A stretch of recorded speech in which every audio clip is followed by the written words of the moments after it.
Live from the Scripps Studios, this is San Diego's news source, 10 News. This morning, a breaking Amber Alert. You might notice the signs on your way to work or school this morning. In the last 30 minutes, 10 News found what the suspected child kidnapper and the baby look like. That's the picture, the clue that he and the baby could be in our area.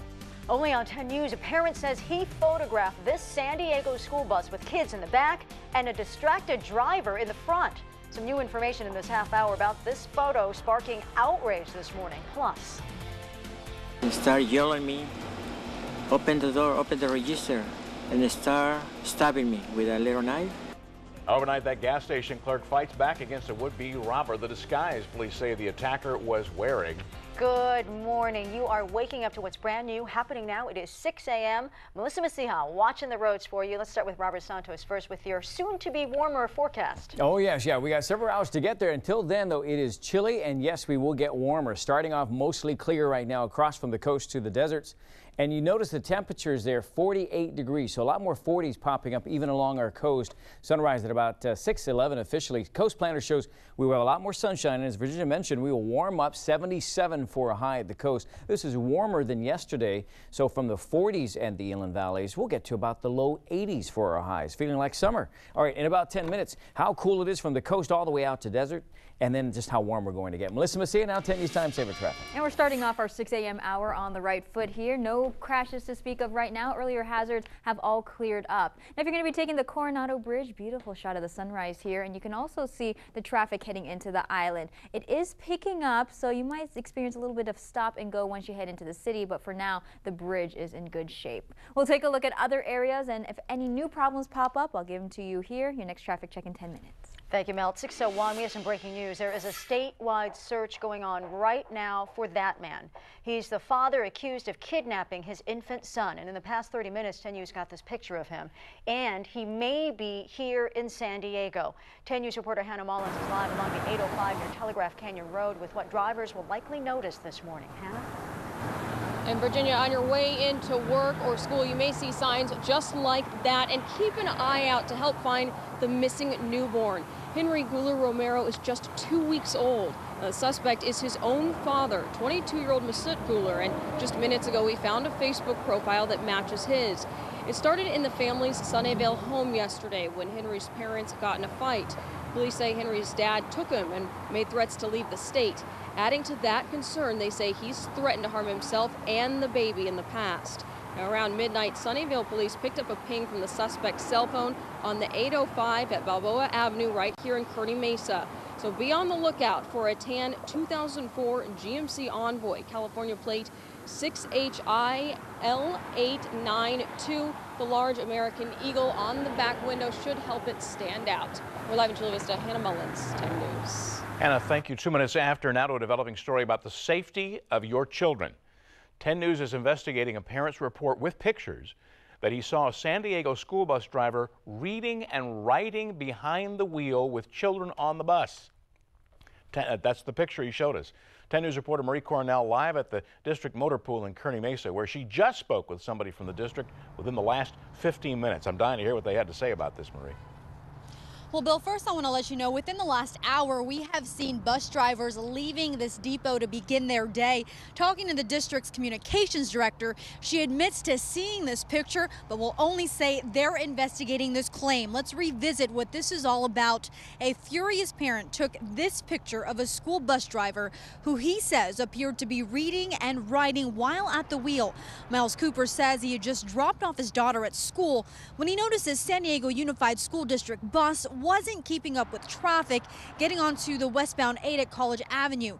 Cooper says there were at least 4 children on board, and this went on for about 3 miles. Cooper says he wants someone to be held accountable.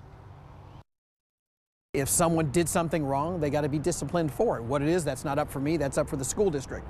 It's a different type of trust. You're getting paid to do something and protect the kids. News has been at this depot since 4:30 this morning looking for that specific bus number that was pictured. We have not yet seen it. And again, talking to that spokesperson for the district, she would not comment on whether or not That driver would be back on the road this morning. We're live from Kearney Mesa. Marie Cornell, 10 News. Thank you, Marie. At 6:04, a gas station clerk in Chula Vista survived an attack last night by a would-be robber wielding an unusual weapon. Police say a man armed with a corkscrew attacked that attendant at the USA gas station on East Palomar at Santa Rita about 11:30 last night. Suddenly, a guy opened the door with a hood, and I can see just the eyes, and start yelling at me, open the door, open the register, and they start stabbing me. Yeah, you can see some of the stab wounds on his hands. He says he was going to hand over the money, but that the attacker never gave him a chance to open the register. The attacker, who was wearing a black hoodie, ran off without stealing anything. It's 4 minutes after. National City Police are searching for the man who tried to rob a motel last night. He pretended he wanted a room at the Super 8 on Roosevelt Avenue to get the clerk to come back to the cash register, but the clerk, you see her there, she realized something was wrong and refused to move, so the robber pulled a gun. Eventually, though, he left empty-handed when the clerk just refused to cooperate. The robber is described as 18 to 22 years old, Hispanic male, bald and clean-shaven. Happening right now, the memorial is growing for an East County man killed by a hit-and-run driver. This is some new video 10 News obtained overnight of that memorial at the stretch of Campo Road in Casa de Oro, where Jacob Greenwald was killed last month. Greenwald, you see him there, was walking home from work when prosecutors say 33-year-old Michael Palmer hit and killed him. This morning, police hope to catch an angry customer who drove backed his van into a Pacific Beach marijuana dispensary because they wouldn't sell him any pot. 10 News was at the store on Diamond and Cass as employees boarded up the broken window. The man tried to buy marijuana but was turned down because he had no prescription. A witness told 10 News what happened next. A lot of spinning tires. It looked like he really meant to hit it and hit it pretty good. And then I ran outside when I heard the noise and saw him speed off down the street. Yep, police are looking for that white Ford van. It'll have damage to the rear bumper and no rear windows. New from overnight, an emotional day in court for Amanda Knox's ex-boyfriend. Rafael Solicito was wiping away tears as he defended himself in the Italian courtroom, saying, quote, "I would like to make you understand that these charges against me are absurd."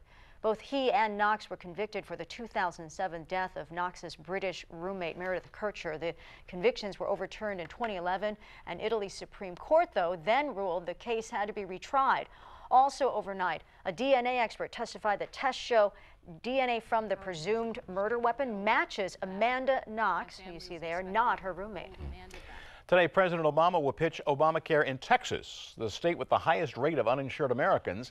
Obama's visit to Dallas underscores the obstacles his law is facing. Texas is one of those states which has refused to form an exchange to take part in the expansion of Medicaid, but Obama hopes he can convince the 23% of Texans who are uninsured to sign up for Obamacare. And Bill, in less than an hour, Health and Human Services Secretary Kathleen Sebelius will face another round of interrogation on Capitol Hill, and this time questions from senators about growing concerns about Obama's health care website. Now, she testified a week ago to Republican-run House Energy and Commerce Committee, and we brought it to you as it happened in the Live Center. You will remember it was confrontational. She apologized for the troubled site launch, and this morning she will likely face questions about potential private security risks on that site. Now, we can show you back out here 15 minutes ago. Ted Cruz tweeted out she is testifying today. Reply with what you'd ask her. Hashtag make DC listen. We're going to stream her testimony live on 10news.com as soon as it begins. Virginia, sending it back to you. Yeah, people do have a lot of questions, Natasha. Thank you. 6:08, the oldest woman to cross the finish line in Sunday's New York City Marathon has died. At age 86, Joy Johnson from San Jose seemed unstoppable to the runners around her. But near mile 20, she stumbled while running and hit her head. She refused to go to the hospital, determined to finish that race. Well, the next day, she died in her sleep. Neighbors say she will never be forgotten. Every morning, she also would pick up the papers for everybody that are on the driveways and bring them to our front door. Well, the cause of her death is still not clear. Wow. Tonight's the grand opening of the new afternoon to nighttime swap meet at Qualcomm Stadium. The big grand opening will feature live music, entertainment, food, even activities for the kids, including face painting and magicians and raffles. The new swap meet will run every Wednesday afternoon from 2 in the afternoon until 10 at night in the Qualcomm Stadium parking lot. Some help for children in the South Bay this morning and for the rest of the week. A team of Rady Children's Hospital nurses and doctors will be giving free eye exams for kids starting at 9 this morning. The exams will be given at the Camacho Recreation Center on East 22nd Street in National City. Rady is aiming for more than 1,000 tests just in this week. It's going to be a warm day for both those exams and on the way to the exams, and also the Qualcomm swap meet. Going to be really nice. A lot of sunshine for us. Starting off chilly because of the clearer skies. Poway here at 46 degrees. Ramona 36. Actually the coldest spot right now on this map. San Diego at about 53 and Chula Vista 53. Clear skies from the coast all the way out to the deserts. Sunny all day long. Carlsbad, we'll bump things up to the 70s there. San Diego even 77 degrees and low 80s in El Cajon, Poway, and Escondido. All right, in about 10 minutes, how long we'll stay in the 80s before we get back into the 60s in the valleys? Here's Melissa Messia now, 10 News Time Saver Traffic. And it just turned 6:10 here. We are still crash-free for your morning commute here. Closer look at the 8 West. Your drive times there, 15 over to the 5. You're dealing with a 5-minute drive, so smooth sailing from one route over to the other. Live look at the 94 West. It's heavier than the eastbound side, but so far we are clear heading into downtown. We'll take a look at the North County, give you another traffic check coming up here in 10. Sex assault, the warning for women in Logan Heights this morning after a man tried to pull down a woman's pants on a public street. San Diego native Elaine Dang, who survived the Kenya Mall massacre, is recounting the terror in her first local television interview. The one thing she has never revealed before about that ordeal. Trash Talk, the move today to reduce the stench and the amount of trash at a local landfill. And remember, if you want to get all the major news in real time as it's happening, you just have to join us on Facebook. There's our address, facebook.com/ABC10News.